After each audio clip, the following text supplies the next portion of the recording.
तो आज का जो हमारा टॉपिक है वो झारखंड पुलिस कांस्टेबल 2024 में जो जी के जीएस पूछी जाती है उसी का प्रैक्टिस सेट नंबर 5 है। इसके पहले हमने आपको 4 प्रैक्टिस सेट ऑलरेडी प्रोवाइड करवा चुके हैं, तो आप लोग जाके वीडियो के माध्यम से अपनी तैयारी को जान सकते हैं और पूरी प्रैक्टिस सेट को देख सकते हैं। आइए स्टार्ट करते हैं वीडियो को बिना देरी किए हुए, और कमेंट करके जरूर बताइएगा कि आपके कितने क्वेश्चन सही हो रहे हैं। क्वेश्चन नंबर 1 है, पत्थर और बीड़ी उत्पादन उद्योग के लिए मशहूर जिला है। झारखंड का मशहूर जिला पूछ रहा है पत्थर और बीड़ी उत्पादन के लिए।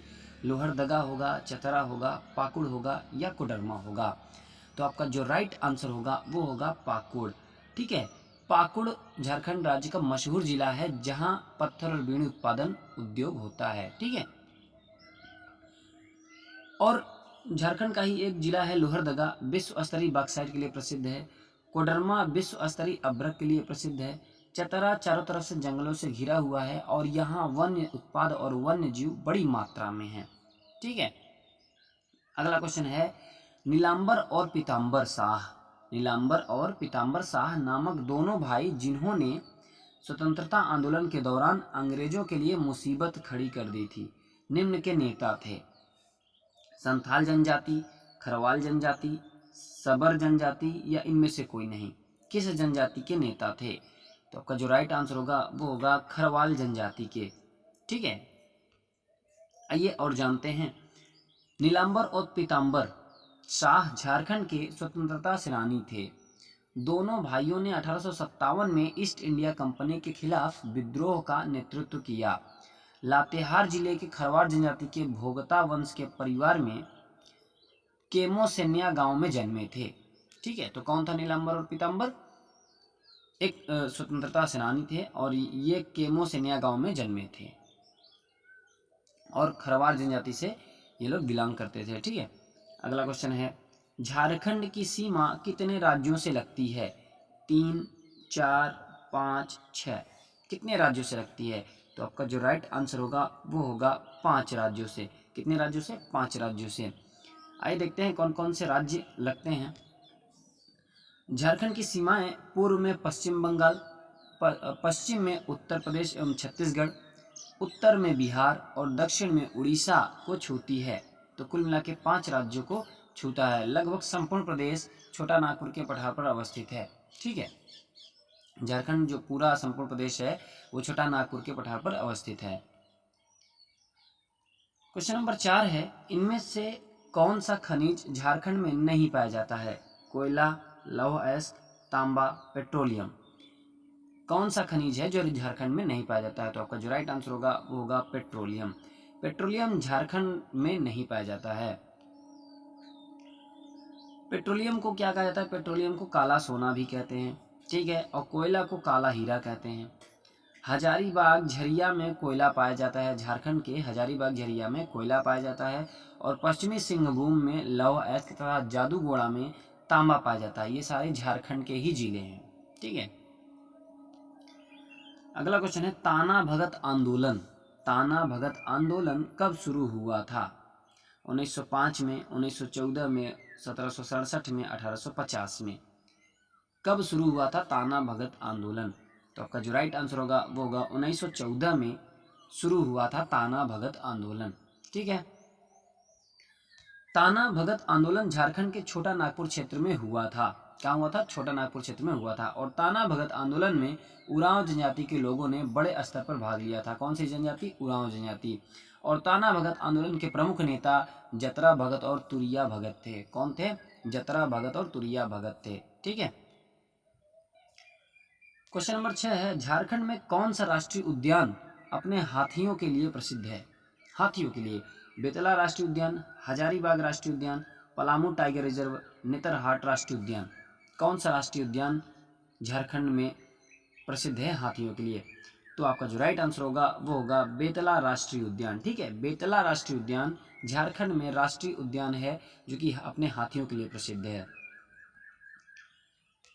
बेतला राष्ट्रीय उद्यान भारत के झारखंड राज्य के लातेहार जिले में छोटा नागपुर पठार में स्थित एक राष्ट्रीय पार्क है।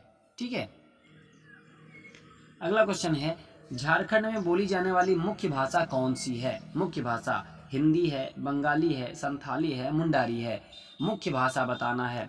तो आपका जो राइट आंसर होगा वो होगा हिंदी है। ठीक है, हिंदी जो है एक ऑफिशियल लैंग्वेज है। बाकी ये सारी लैंग्वेज झारखंड की मुख्य भाषा ही हैं, लेकिन जो ऑफिशियल भाषा है वो हिंदी है। ठीक है, तो इसलिए मुख्य भाषा में हिंदी आपका आंसर होगा। बाकी सारी भाषाएं झारखंड के राज्य की ही हैं। झारखंड की राजकीय भाषा हिंदी है और राजधानी रांची है। राजकीय पशु हाथी है और राजकीय पक्षी कोयल है। और झारखंड राज्य का जो राजकीय फूल है वो पलाश है। ठीक है, ये थी कुछ बेसिक जानकारियां झारखंड राज्य से रिलेटेड। गुप्त वंश के निम्नलिखित शासकों को क्रम से लगाइए। कौन शासक कब शासन किया, तो आपको वही क्रम बताना है। चंद्रगुप्त प्रथम, समुद्रगुप्त, चंद्रगुप्त द्वितीय, कुमारगुप्त, स्कंदगुप्त। बताइए कैसा क्रम लगेगा। इसको एक मान लीजिए, देखिए नंबरिंग हुआ है, को बताना है कौन सा किस प्रकार से नंबरिंग होगी। तो आपका जो राइट आंसर होगा वो होगा 1 2 3 4 5। ठीक है, इसी तरीके से उनका क्रम भी है। पहले चंद्रगुप्त प्रथम, फिर समुद्रगुप्त, फिर चंद्रगुप्त द्वितीय, फिर कुमारगुप्त, फिर स्कंदगुप्त। ठीक है, ये देखिए आपका जो राइट आंसर है वो है 1 2 3 4 5। ठीक है, अब देखिए चंद्रगुप्त कब से कब तक शासन किए, 319 से 350। ठीक है, समुद्रगुप्त कब से कब तक किए, 350 से 375। चंद्रगुप्त द्वितीय 375 से 415। कुमारगुप्त 415 से 455 ईस्वी। स्कंदगुप्त 455 से 467 ईस्वी तक। ठीक है, तो ये था इनका शासनकाल। महावीर की माता कौन थी? कौन थी महावीर की माता? यशोदा, अनुजा, त्रिशला या देवानंदी? तो आपका जो राइट आंसर होगा वो होगा त्रिशला। ठीक है, त्रिशला महावीर की माता थी। यशोदा कौन थी? यशोदा महावीर की पत्नी थी। और अनुजा कौन थी? प्रियदर्शनी महावीर की पुत्री थी। महावीर के बचपन का नाम क्या था? वर्धमान था महावीर के बचपन का नाम। ठीक है, गौतम बुद्ध द्वारा अपने धर्म में दीक्षित किया जाने वाला अंतिम व्यक्ति निम्नलिखित में से कौन था? आनंद, सारिपुत्र, मुगलान, सुभद्र। कौन था?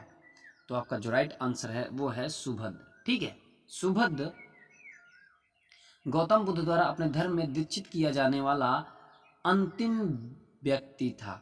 ठीक है, तो आपका राइट आंसर सुभद्र होगा।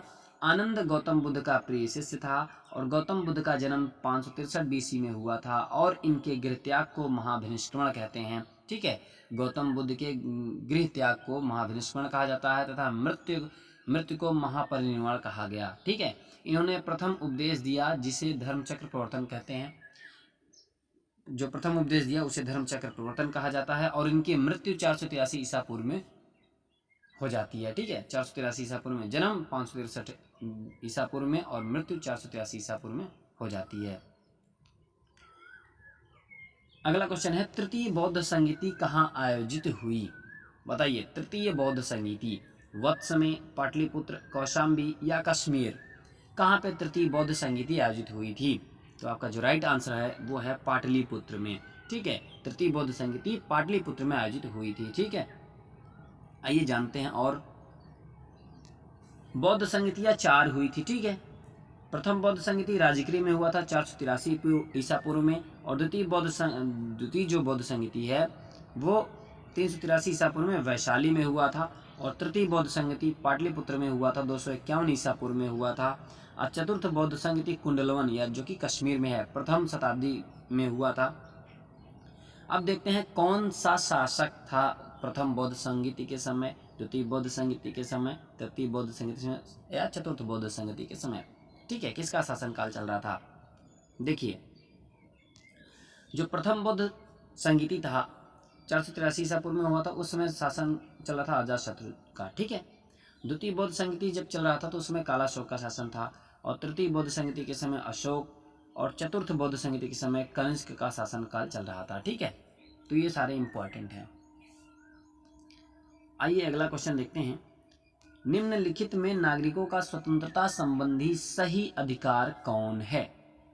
नागरिकों का स्वतंत्रता संबंधी सही अधिकार बताना है।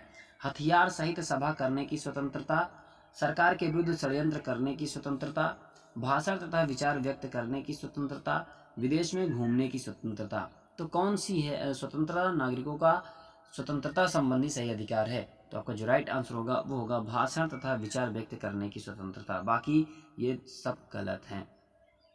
ठीक है, अगला क्वेश्चन देखते हैं। सूची 1 को सूची 2 के साथ सम्मिलित करना है। सूची 1 मौलिक अधिकार है और सूची 2 अनुच्छेद के बारे में है। समता का अधिकार किससे रिलेटेड है? वाक स्वतंत्र का अधिकार, धर्म की स्वतंत्रता का अधिकार, संवैधानिक उपचारों का अधिकार। बताइए। तो आइए मिलान करते हैं और उसके बाद अपना आंसर देंगे। समता का अधिकार अनुच्छेद 14 से 18 तक। ठीक है। वाक स्वतंत्र का अधिकार ये अनुच्छेद 19 में जाएगा। धर्म की स्वतंत्रता का अधिकार ये अनुच्छेद 25 में जाएगा और संवैधानिक उपचारों का अधिकार अनुच्छेद 32 में जाएगा। ठीक है, तो ये इसे नंबरिंग कर लीजिएगा 1 2 3 4 इस तरीके से। उसके बाद पहला ऑप्शन, इसका ऑप्शन पहले में गया और बी का चौथे में गया और सी का दूसरे में गया और डी का तीसरे में गया। तो 14-23 आपका आंसर होगा। देखिए 14-23 जहां भी दिखता है आपका आंसर। ठीक है, 14-23 आपका करेक्ट आंसर। अगला क्वेश्चन है, भारतीय संविधान का निम्नलिखित में से कौन सा अनुच्छेद यह निर्धारित करता है कि राज्य कोष से संपोषित कुआं हो, तालाब हो एवं स्नान घाटों का प्रयोग करने से किसी भी नागरिक को वंचित नहीं किया जा सकता? ये संविधान के किस अनुच्छेद में कहा गया है? अनुच्छेद 14, अनुच्छेद 15, अनुच्छेद 16, अनुच्छेद 17, कौन से अनुच्छेद में है बताइए। तो आपका जो राइट आंसर होगा वो होगा अनुच्छेद 15 में। अनुच्छेद 15 में ही कहा गया है कि धर्म, जाति, लिंग, मूल वंश इस सब के आधार पर मतभेद नहीं होगा। ठीक है, और जब मतभेद नहीं होगा तो इसमें किसी को वंचित नहीं किया जाएगा। अनुच्छेद 15 आपका राइट आंसर होगा। देखिए अनुच्छेद 14 है विधि के समक्ष समता। अनुच्छेद 15 है धर्म, जाति, लिंग, जन्म स्थान, मूल वंश आदि के आधार पर भेदभाव का निषेध है। अनुच्छेद 16 किसी भी सरकारी कार्यालय में रोजगार भेदभाव पर रोक लगाता है। ठीक है, अनुच्छेद 16 है किसी भी सरकारी कार्यालय में रोजगार में भेदभाव पर रोक लगाना, माने कोई भी सरकारी कार्यालय है वहाँ पे आप भेदभाव नहीं कर सकते धर्म, जाति, लिंग, जन्म स्थान, मूल वंश आदि के आधार पर। ठीक है, और अनुच्छेद 17 है अस्पृश्यता को समाप्त करना है, अस्पृश्यता का अंत है अनुच्छेद 17 में। अगला क्वेश्चन है, मौलिक अधिकार में कौन सी बात की स्वतंत्रता नहीं है? हड़ताल करने की आज़ादी, विचार व्यक्त करने की आज़ादी, शांतिपूर्वक प्रदर्शन करने की आज़ादी, धरना देने की आज़ादी। तो मौलिक अधिकार में कौन सी स्वतंत्रता की बात नहीं की गई है? कुल टोटल 6 मौलिक अधिकार होते हैं। ठीक है, तो आपका जो राइट आंसर होगा वो होगा हड़ताल करने की आज़ादी। यही मौलिक अधिकार में स्वतंत्रता नहीं है। बाकी विचार व्यक्त करने की आज़ादी है, शांतिपूर्वक प्रदर्शन करने की भी आज़ादी है, धरना देने की भी आज़ादी है, आप शांतिपूर्वक धरना दे सकते हैं। ठीक है, और हड़ताल में तो मारपीट भी हो जाता है, तो इसलिए हड़ताल करने की आज़ादी नहीं है अपने मौलिक अधिकार में। अब तक भारतीय रुपए का कितनी बार अवमूल्यन किया जा चुका है? अवमूल्यन का मतलब मुद्रा का मूल्य घटाना। ठीक है, मुद्रा का मूल्य घटाओगे तो क्या होगा? निर्यात बढ़ेगा और आयात घटेगा। लोग जब मुद्रा कम कर दोगे तो लोग माल लेना शुरू कर देंगे तो निर्यात बढ़ जाएगा। हम बाहर से माल मंगाना बंद कर देंगे तो आयात कम हो जाएगा। ठीक है, तो अब तक भारतीय रुपए का कितनी बार अवमूल्यन किया जा चुका है? 1 बार, 2 बार, 3 बार, 4 बार। कितनी बार किया जा चुका है बताइए। तो आपका जो राइट आंसर होगा वो होगा 3 बार। कितनी बार? 3 बार किया जा चुका है। ठीक है, भारत सरकार द्वारा अतीत में भारतीय रुपए का 3 बार अवमूल्यन किया जा चुका है। सरकार के भीतर धन की कमी के कारण 1949 में भारतीय रुपये का मूल्य कम हो गया। कब? 1949 में। 1966 में चीन और पाकिस्तान के साथ युद्ध के कारण भारतीय रुपये का अवमूल्यन हो गया था और 1991 में वित्तीय संकट के दौरान भारत सरकार ने एक बार फिर रुपये का अवमूल्यन किया। तो 3 बार हुआ था, 1949 में, 1966 में और 1991 में। 1991 में 2 बार हुआ, 2 चरणों में हुआ था, इसलिए कभी कभी लोग 4 बार मानते हैं, लेकिन 4 बार आपका राइट आंसर नहीं होगा, 3 बार ही आपका आंसर होगा। ठीक है। भारतीय रिजर्व बैंक की लेखा वर्ष की अवधि क्या है? बताइए। भारतीय रिजर्व बैंक की लेखा वर्ष की अवधि बताना है। अप्रैल से मार्च है, जुलाई से जून है, जनवरी से दिसंबर है, अगस्त से जुलाई है, क्या होगा?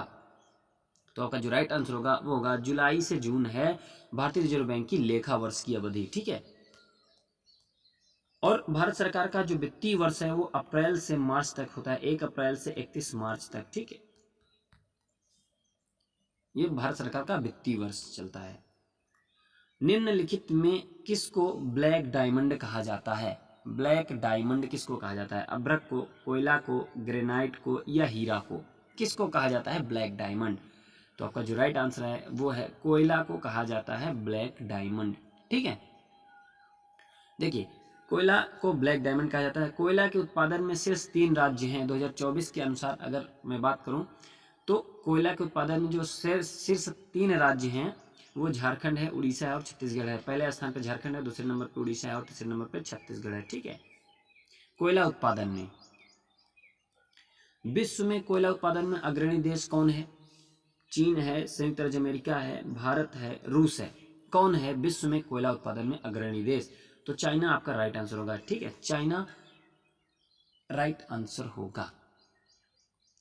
आंसर देखिए, चीन 52% से ज्यादा, चीन जो है वो 52% से ज्यादा कोयला उत्पादन करती है।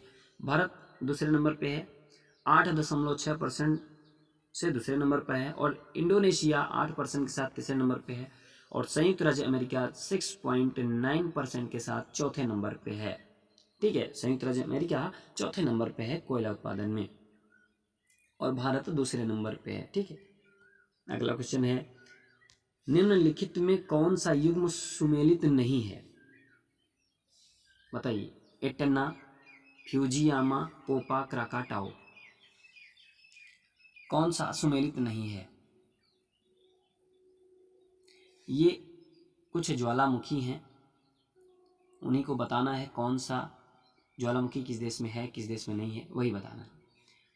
तो आपका जो राइट आंसर होगा वो होगा क्राकाटाओ, मलेशिया। ये बिल्कुल गलत है, क्योंकि क्राकाटाओ इंडोनेशिया का ज्वालामुखी है। ठीक है। एटना इटली में है, फ्यूजियामा जापान में है और पोपा म्यांमार में है। ठीक है। तो क्राकाटाओ ज्वालामुखी इंडोनेशिया में है। विश्व में सर्वाधिक जागृत ज्वालामुखी कहाँ स्थित है? आंध्र महासागर के पास, प्रशांत महासागर के आसपास, हिंद महासागर के आसपास, आर्कटिक महासागर के आसपास। विश्व में सर्वाधिक जागृत ज्वालामुखी, तो का जो राइट आंसर है वो है प्रशांत महासागर के आसपास विश्व में सर्वाधिक जागृत ज्वालामुखी हैं। ठीक है। सुमेलित करना है क्वेश्चन नंबर 22। सूची 1 है देश और सूची दूसरा है सर्वोच्च शिखर। ठीक है। अर्जेंटीना किसमें जाएगा?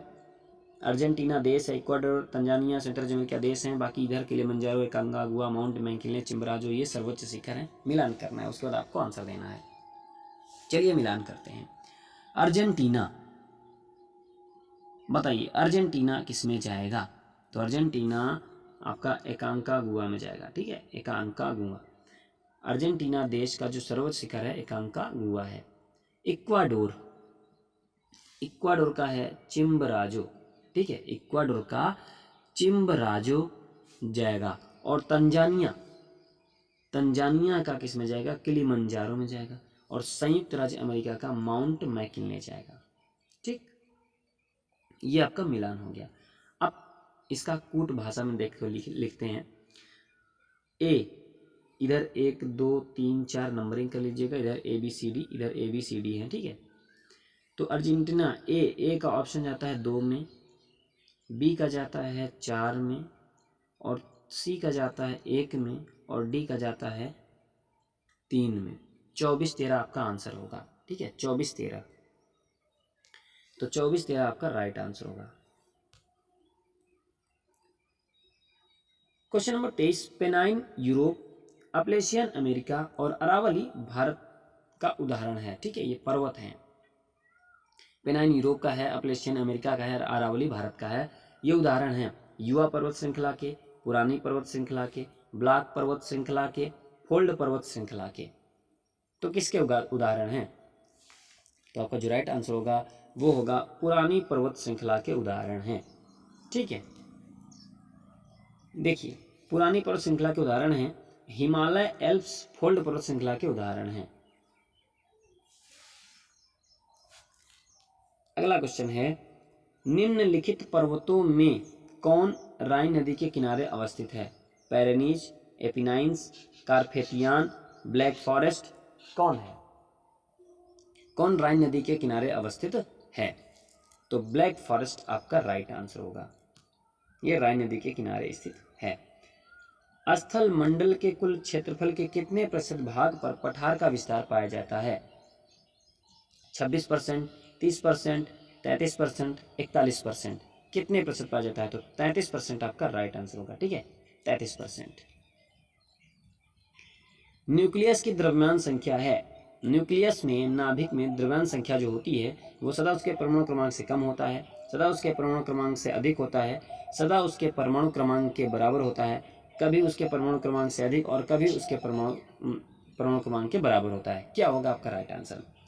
देखिए ये मान लीजिए कोई तत्व है, यहाँ पे इसका परमाणु क्रमांक होता है और यहाँ पे इसका क्या होता है? द्रव्यमान संख्या होती है। तो द्रव्यमान संख्या देखते हैं हमेशा लगभग दोगुना के पास होता है। तो द्रव्यमान संख्या क्या होता है? सदा उसके परमाणु क्रमांक से अधिक होता है। तो आपका राइट आंसर होगा सदा उसके परमाणु क्रमांक से अधिक होता है। ठीक है, मालगुडी रेंज के रचनाकार कौन है? मुल्कराज आनंद, आर के नारायण, आर के लक्ष्मण, मुकुल केशवन। कौन है मालगुडी रेंज के रचनाकार? तो आर के नारायण आपका राइट आंसर होगा। ठीक है, मालगुडी रेंज के रचनाकार हैं आर के नारायण। निम्नलिखित युग्मों में से कौन एक सुमेलित नहीं है? कलिंग पुरस्कार किससे संबंधित है? डेविन कोहेन पुरस्कार किससे संबंधित है? बोरलाग पुरस्कार, पुलित्जर पुरस्कार, ये सब सुमेलित हैं। कोई एक इसमें गलत सुमेलित है, वही आपको बताना है। तो आपका जो राइट आंसर होगा वो होगा पुलित्जर पुरस्कार धर्म में प्रगति। ये इससे संबंधित नहीं है। बताते हैं किससे संबंधित है। कलिंग पुरस्कार विज्ञान की लोकप्रियता से संबंधित है। डेविड कोहेन पुरस्कार साहित्य से संबंधित है। बोरलाग पुरस्कार कृषि से संबंधित है। अब पुलित्जर पुरस्कार जो होता है, पुलित्जर पुरस्कार ये किससे संबंधित है? मन में क्वेश्चन आ रहा होगा किससे संबंधित है? तो ये जो है वो पत्रकारिता से संबंधित है। किससे? पत्रकारिता से संबंधित है। पुलित्जर पुरस्कार पत्रकारिता से संबंधित है।